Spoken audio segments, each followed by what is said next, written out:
ਹਾਂਜੀ ਅਬਾਸ ਸਾਹਿਬ, ਤੁਹਾਨੂੰ ਕੀ ਮਸਲਾ ਸੀ ਪਹਿਲੇ? ਮੈਨੂੰ ਮਸਲਾ ਸੀ ਜੀ ਆ ਮੋਰਿਆਂ ਦਾ ਕਿੰਨੇ ਅਰਸੇ ਜੀ ਤੋਂ? 3 ਸਾਲ ਤੋਂ। 3 ਸਾਲ ਤੋਂ? ਹਾਂਜੀ 3 ਸਾਲ ਤੋਂ ਵੱਧ ਦਿਨ ਹੋ ਗਏ ਨੇ, ਘੱਟ ਨਹੀਂ ਹੋਏ ਜੀ। ਅੱਛਾ, ਤੇ ਕੀ ਤੁਹਾਡੀ ਤਬੀਅਤ ਕੈਸੀ ਸੀ?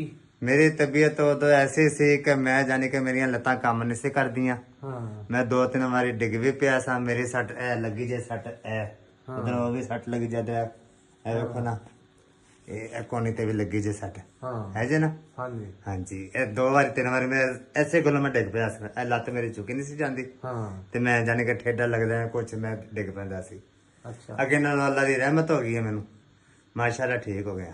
ਅੱਛਾ, ਹੁਣ ਪਹਿਲੇ ਤੁਹਾਡੇ ਕੋਲ ਬੈਠਿਆ ਵੀ ਨਹੀਂ ਸੀ ਜਾਂਦਾ? ਨਹੀਂ ਸੀ ਬੈਠਿਆ ਚੱਲਿਆ ਜਾਂਦਾ ਸੀ ਸਹੀ ਤਰੀਕੇ ਬੈਠਣ ਨਾਲ? ਲੱਗਿਆ ਮੈਂ ਡਿੱਗ ਪੈਂਦਾ ਸੀ। ਹਾਂ ਉੱਠਣ ਲੱਗ ਪਿਆ ਮੈਂ ਜ਼ੋਰ ਲਾ ਕੇ ਉੱਠਦਾ ਸੀ। ਹਾਂ। ਹੁਣ ਮਾਸ਼ਾਅੱਲਾ ਮੈਂ ਠੀਕ, ਅੱਗੇ ਨਾਲੋਂ ਫਰਕ ਹੈ। ਕਿੰਨਾ ਕੁ ਸੋਚੋ, ਕਿੰਨੇ ਕੁ % ਤੁਸੀਂ ਸੋਚੋ ਜਾਨ ਕਿ ਕਮ ਸੇ ਕਮ 70% ਮੈਨੂੰ ਹੋ ਗਿਆ।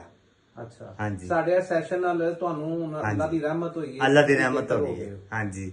ਤੇ ਤੁਸੀਂ ਜਿਹੜੇ ਦੂਸਰੇ ਲੋਕ ਨੇ ਜਿਹੜੇ ਇਸ ਤਕਲੀਫ ਦੇ ਵਿੱਚ, ਮੈਂ ਸਗੋਂ ਉਹਨਾਂ ਨੂੰ ਵੀ ਕਹਾਂਗਾ ਕਿ ਉੱਥੇ ਜਾਓ, ਮੈਂ ਲੈ ਕੇ ਆਣਾ ਤੁਹਾਨੂੰ ਮਾਸ਼ਾਅੱਲਾ, ਕਿਉਂਕਿ ਇੱਥੇ ਮੈਂ ਆਇਆ ਵਾਂ ਤੇ ਇੱਥੇ ਮੈਨੂੰ ਅੱਲਾ ਨੇ ਬੜਾ ਕਰਮ ਕੀਤਾ। ਜਦੋਂ ਤੁਸੀਂ ਆਏ ਸੀ ਉਦੋਂ ਤੁਸੀਂ ਬੜੀ ਤਕਲੀਫ ਚ ਸੀ? ਹਾਂਜੀ ਬਹੁਤ। ਮੈਂ ਕਹਿੰਦਾ ਮੈਂ ਗਲੀ ਚੋਂ ਇਸ ਤਰ੍ਹਾਂ ਦਰਵਾਜ਼ਾ ਫੜ ਕੇ ਲੰਘਿਆ ਤੁਹਾਡਾ, ਜਿਸ ਤਰ੍ਹਾਂ ਮੈਂ ਡਿੱਗ ਪੈਣ ਲੱਗਾ ਇਸ ਤਰ੍ਹਾਂ। ਅੱਛਾ, ਹੁਣ ਤੁਸੀਂ ਜਰਾ ਟੁਰ ਕੇ ਵਿਖਾਓ ਹਾਂ, ਕਿਸ ਤਰ੍ਹਾਂ ਪਹਿਲੇ ਤੇ ਹੁਣ ਚ ਕਿੰਨਾ ਕੁ ਫਰਕ ਹੈ ਤੁਹਾਡਾ? ਪਹਿਲੇ ਤੇ ਜਨਾਬ ਪਹਿਲੇ ਤੇ ਇਸ ਤਰ੍ਹਾਂ ਸੀ, ਐਂ ਜਾਂਦਾ ਪਿਆ ਸੀ। ਹੁਣ ਮਾਸ਼ਾਅੱਲਾ ਬਹਿ ਕੇ ਦਿਖਾਓ ਜਰਾ।